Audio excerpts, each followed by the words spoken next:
Dagiti Salmo 91.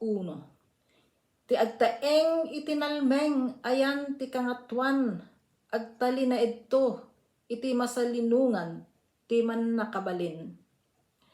Kun kunakto maipanggep ken Jehova, isu ti kaman ken salideg ko. Diyos ko, apag kamatalkak, ta ispalen na kanto iti silo, ti agpangpangati, ken iti makapatay nga angol. Sa lukuban na kanto, dagiti pawis na, ket iti salinong dagiti payak na, agkamang kanto. Ti kalasag ken sangga isu ti kinapudnona. Sika saan kanto nga agbuteng iti pangigtot iti rabii.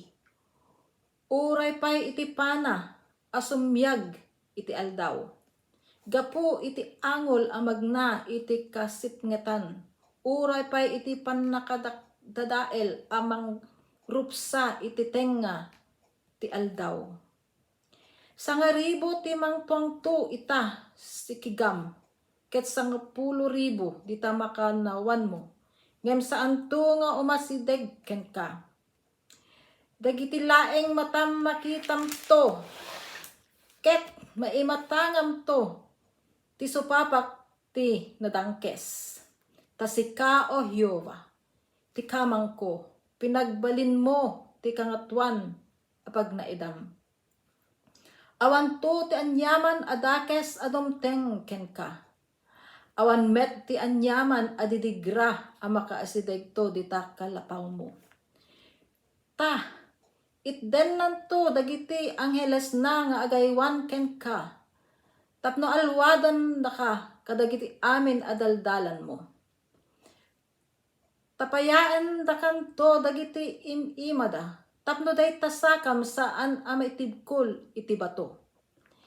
Ibadek mon to ti leon ken karasaen, ti urbon a leon ken ti uleg, ipayat mon to ita dapan mo.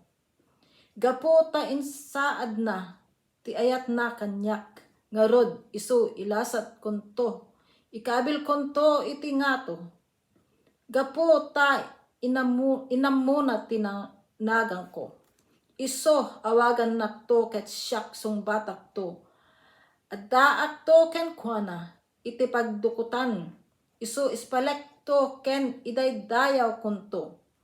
Isu kekto iti napaot a panagbiag, ken pangiparangarangak iti panangisalakan ko.